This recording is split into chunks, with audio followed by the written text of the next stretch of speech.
For decades, a certain hairy beast has been terrorizing the American wilderness. And no, I am not talking about your mum. And also for decades, there's been a heavy divide between people who believe and people who don't believe. But what if I told you there's actually a lot more to the legend than you'd think? What if I told you that, weirdly, there's actually some scientific evidence pointing in the direction of the Sasquatch existing? Today, lady and man, we are taking a deep dive into the legend of Bigfoot. And buckle up, because things are about to get a little bit weird.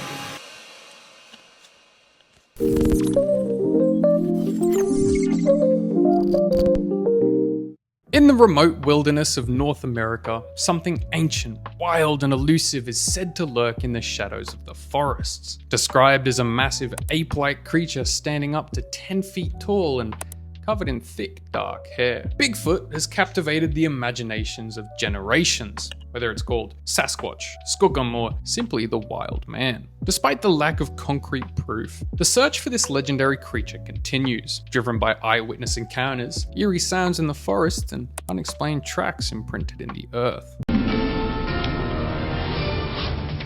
Spotted Bigfoot in Cleveland County, and this isn't the first time. The legend continues. One man in Kaiser says he encountered the mythic beast just last week. I tried to call him. Fuck, this hat looks stupid. Skeptics argue that Bigfoot is nothing more than folklore, a product of misidentifications or hoaxes.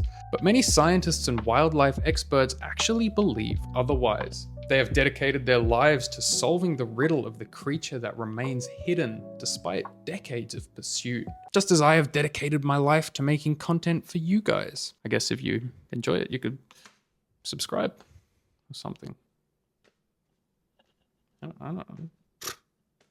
The modern Bigfoot phenomenon exploded into popular consciousness on October 20th, 1967, when Robert Patterson and Bob Gimlin captured what is arguably the most famous footage in Bigfoot's history. Riding horseback near Bluff Creek in Northern California, the two men suddenly spotted a massive bipedal creature covered in dark brown hair walking along the creek bed. Patterson, who had brought a 16mm camera in hopes of finding evidence of Bigfoot, managed to film the creature for 59 seconds before it disappeared into the forest. The footage, now known as the Patterson-Gimlin film, shows the creature turning briefly to look at the camera before continuing on its brisk forest walk. The figure's muscular build, natural movement, and distinctive arm swinging have been scrutinized by experts for decades. Some claim it's simply a man in costume, but others argue that the anatomy of the creature looks a little bit too legit. Dr. Jeffrey Meldrum, a professor of anatomy and anthropology at Idaho State University, has spent years analyzing the film. He points to the creature's fluid motion, visible muscle flexing, and body proportions as evidence that this is not a hoax. Quote, "The biomechanics are consistent with a real, living creature." Meldrum has stated in multiple interviews that the limb proportions and movement patterns are distinct from human gait. Skeptics, however, have long insisted that the film is a clever hoax, possibly involving a custom-made costume. Patterson maintained until his death in 1972 that the footage was genuine, and Gimlin, now in his 90s, has never wavered in his story. The Patterson-Gimlin film remains one of the most analysed and debated pieces of cryptid evidence in the world. Skeptics dismiss Bigfoot as fantasy, but thousands of people across North America have reported seeing the creature, hearing its eerie vocalizations, or even finding physical evidence of his presence. One of the most chilling encounters occurred in 2007 when a family camping near Mount Hood in Oregon reported being harassed by a massive ape-like creature throughout the night. The family, including 2 young children, claimed that the creature circled their campsite. At the time that this video was uploaded, I am actually in Oregon. This video was filmed like 2 weeks ago. Hi, future me. So if I never return to YouTube, chances are I've been torn to shreds by Bigfoot. It's probably the most suitable way for me to go. And one of the most compelling pieces of evidence for Bigfoot's existence is the countless plaster casts of enormous footprints collected over the years. These tracks often display characteristics that would be difficult to fake, including dermal ridges and natural variations in toe placement. And again, In 1982, a set of tracks was discovered near Walla Walla, Washington, and these ones measured 17 inches in length, just like me. Dr. Grover Krantz, an anthropologist at Washington State University, analyzed the prints and concluded that they showed features consistent with a living creature rather than a hoax. The prints displayed distinct dermal ridges and a mid-tarsal break, an anatomical feature seen in apes but not in humans. Dr. Meldrum has continued Krantz's work, amassing a collection of over 300 footprint casts. Quote, "The consistency in the size, shape, and pressure patterns of these tracks is compelling. It suggests a real, living creature with unique foot anatomy." Despite this evidence, skeptics still argue that footprints can be easily hoaxed. However, the level of detail found in many casts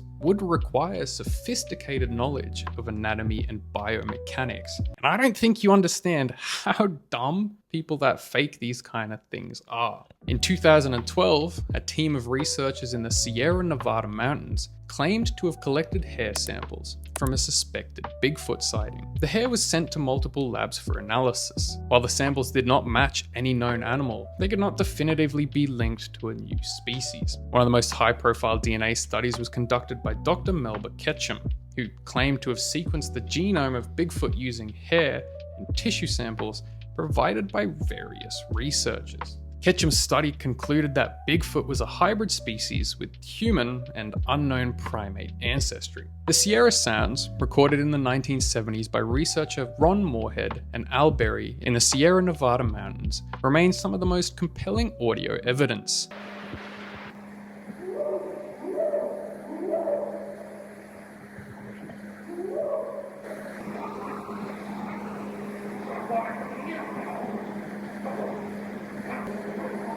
Dr. R. Lynn Curlin, a professor of electrical engineering, concluded that these sounds were not human and displayed unique characteristics indicative of a large, unknown primate. Okay, so there is a lot of evidence pointing towards the existence of one particularly giant hairy man. But what about the evidence against? One of the most common arguments against Bigfoot's existence is the lack of a body or definitive physical evidence. Skeptics point out that there's no bones, corpses, or poop. They've never found poop. However, wildlife experts note that even known animals such as mountain lions and bears are rarely actually found dead in the wild. Also, Bigfoot is probably smart. I doubt he's going to be leaving his poop in the middle of a footpath. Personally, I think the existence of Bigfoot isn't actually that far-fetched. I don't think it's one big hairy cryptid, but maybe a collection of larger than average primates. What do you guys think? Are you a believer or a skeptic?